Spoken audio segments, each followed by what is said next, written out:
ലൈംഗിക പീഡന കേസിൽ അറസ്റ്റിലായ രാഹുൽ മാങ്കൂട്ടം അന്വേഷണ സംഘത്തെ വട്ടം കറക്കുകയാണ്. ചോദ്യം ചെയ്യലിനോട് ഒട്ടും സഹകരിക്കാത്ത നിലപാടാണ് പ്രതി സ്വീകരിച്ചുകൊണ്ടിരിക്കുന്നത്.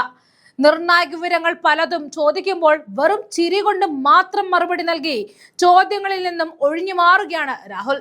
കേസിലെ ഏറ്റവും പ്രധാനപ്പെട്ട തെളിവായ അതിജീവിതയുടെ ദൃശ്യങ്ങൾ പകർത്തിയ മൊബൈൽ ഫോൺ കണ്ടെത്താനാണ് ഇപ്പോൾ പോലീസ് ശ്രമിച്ചുകൊണ്ടിരിക്കുന്നത്. എന്നാൽ ഈ ഫോൺ എവിടെയെന്ന ചോദ്യത്തിന് കൃത്യമായ മറുപടി നൽകുവാൻ രാഹുൽ ഇതുവരെ തയ്യാറാകുന്നില്ല. ഫോൺ ഒളിപ്പിച്ചു വെച്ചിരിക്കുകയാണ് എന്നാണ് അന്വേഷണ ഉദ്യോഗസ്ഥരുടെ നിഗമനം. മണിക്കൂറുകൾ നീണ്ട ചോദ്യം ചെയ്യലിനോട് രാഹുൽ സഹകരിക്കുന്നില്ല. പല ചോദ്യങ്ങൾക്കും പുഞ്ചിരി മാത്രമാണ് മറുപടി. അതിജീവിതയുടെ സ്വകാര്യ ദൃശ്യങ്ങൾ അടങ്ങിയ ഫോൺ പ്രതി മനഃപൂർവ്വം മാറ്റിയതായിട്ട് പോലീസ് സംശയിക്കുന്നുമുണ്ട്.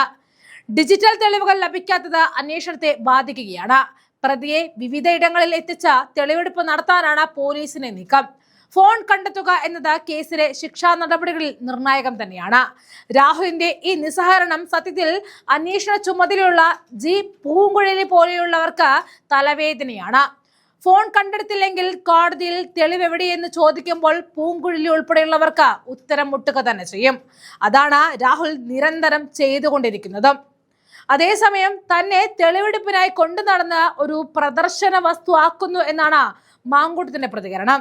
അതിജീവിതയ്ക്ക് നീതി ലഭിക്കണമെങ്കിൽ ഈ ഡിജിറ്റൽ തെളിവുകൾ കണ്ടെത്തേണ്ടത് അത്യാവശ്യമാണ്.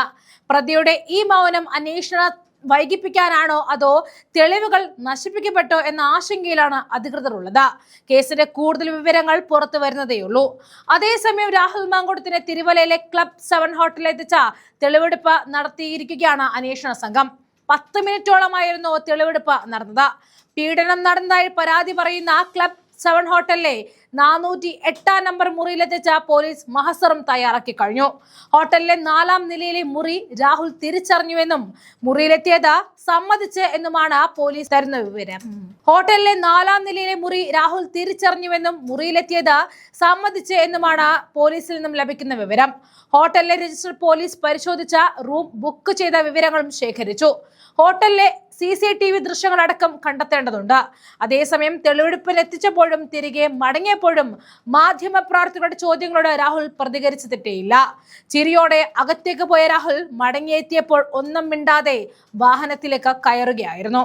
തിരുവല്ലയിലെ സ്വകാര്യ ഹോട്ടലിൽ വെച്ച് രാഹുൽ പീഡിപ്പിച്ചു എന്നായിരുന്നു അതിജീവിതയുടെ പരാതി പ്രകാരം 2024 ഏപ്രിൽ 8-നാണ് തിരുവല്ലയിലെ ഹോട്ടലിലേക്ക് വിളിച്ചു വരുത്തി പീഡിപ്പിച്ചത്. അതിരാവിലെയാണ് പത്തനംതിട്ട AR ക്യാമ്പിൽ നിന്നും രാഹുലിനെ ഹോട്ടൽ മുറിയിലെത്തിച്ച് തെളിവെടുപ്പ് നടത്തിയത്. പ്രതിഷേധങ്ങൾ ഒഴിവാക്കാനായിരുന്നു പുലർച്ചെ എത്തിയത് എന്നാണ് പോലീസ് പറയുന്നത്. പോലീസ് ബസ്സിൽ കനത്ത സുരക്ഷയോടെയാണ് രാഹുലിനെ ഹോട്ടലിലേക്ക് എത്തിച്ചത്. തെളിവെടുപ്പ് പൂർത്തിയാക്കിയ ശേഷം രാഹുൽ മാങ്കൂട്ടത്തിനെ തിരികെ പത്തനംതിട്ട AR ക്യാമ്പിലേക്ക് തിരിച്ച് എത്തിച്ചു.